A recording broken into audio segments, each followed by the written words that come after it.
NTR news కి స్వాగతం.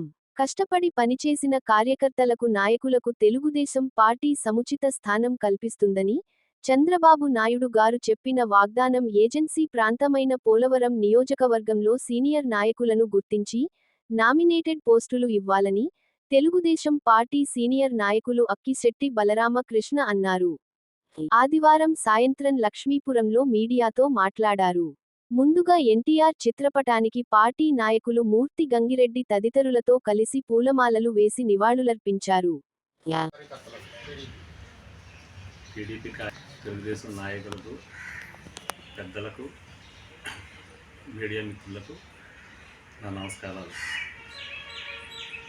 పోలవరం నియోజకవర్గం నుండి 83 ముడియం లక్ష్మణరావు గారు ఎమ్మెల్యేగా పోలవరం నియోజకవర్గంలో గెలిచిన రోజు దగ్గర నుండి ఈ రోజు వరకు కూడా తెలుగుదేశం పార్టీని అంటుపెట్టుకుని గ్రామ స్థాయి నుంచి నియోజకవర్గం బూత్ స్థాయి వరకు కష్టపడి అంచెలంచెలుగా పార్టీకి సేవలు అందిస్తూ అనేక రకాలుగా ఆటుపోట్లు ఎదుర్కొంటూ కార్యకర్తలు వెన్నంటే ఉండి ప్రతి ఎలక్షన్లోనూ ముడియం లక్ష్మణరావు గారి కాడి నుంచి తర్వాత సింగన్నదొర గారి కాడి నుంచి వంకా శ్రీనివాసరావు గారి విజయానికి, ముడియం శ్రీనివాసరావు గారి విజయానికి, సిరి బాలరాజు గారి విజయానికి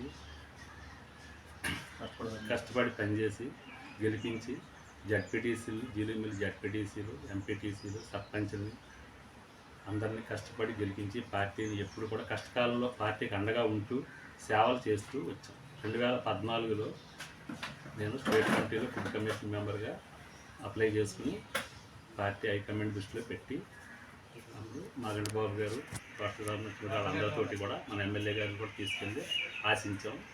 కొన్ని కారణాల చేత మనకు పదవి దక్కకపోవటం వల్ల సరే అయిపోయింది. మన తర్వాత వైఎస్ఆర్ గవర్నమెంట్ వచ్చింది. మళ్ళీ కూటమి ప్రభుత్వంలో బాబు వస్తే జాబ్ వస్తుంది, సంక్షేమ పథకాలు అన్నీ వస్తాయని చెప్పేసి ప్రజలకి తీసుకెళ్ళి ప్రజల దృష్టిలో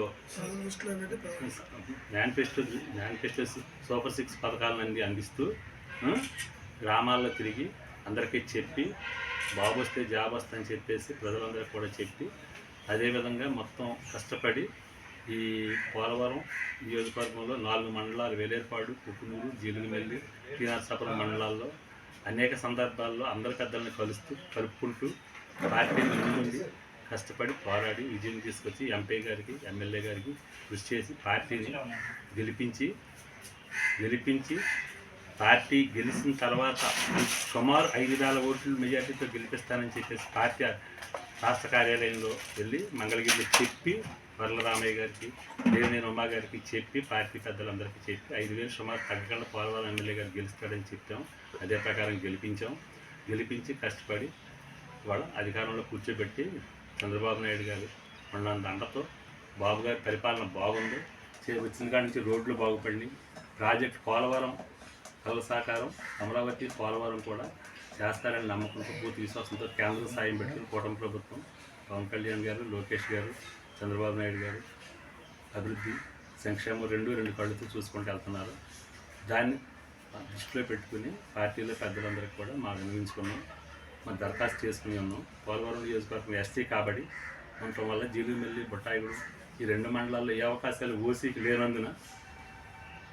లేనందున ప్రత్యేకంగా ప్లెయిన్ మండలాలు అయితే అవకాశాలు ఉంటాయి. జడ్పీటీసీలకి, పంచాయతీలకి, కార్పొరేషన్లకి మనకి ఏ అవకాశాలు లేనందువల్ల నేను నామినేటెడ్ పోస్టు స్టేట్ కమిటీలో అడగడం జరిగింది. లోగడ 2016లో నేను కాప్ కార్పొరేషన్లో పనిచేశాను, జిల్లా సెక్రటరీ గారు.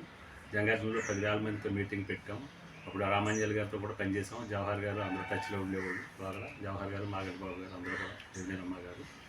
ఇవాళ మనకు అవకాశాలు లేకపోవడం వల్ల ఎన్టీ రామారావు విగ్రహం పోయిన ఆగస్టులో 2023 ఆగస్టు నెలలో దర్బూడులో ఎన్టీ రామారావు విగ్రహానికి ధనసాయం చేసి విగ్రహం నిర్మించి రాత్రి 12 గంటలకి చంద్రబాబు నాయుడు గారితో దండేయించి నేను గుర్తుపెట్టుకుంటాను తమ్ముడు అన్నారు. బాబు గారు మాటిచ్చారు.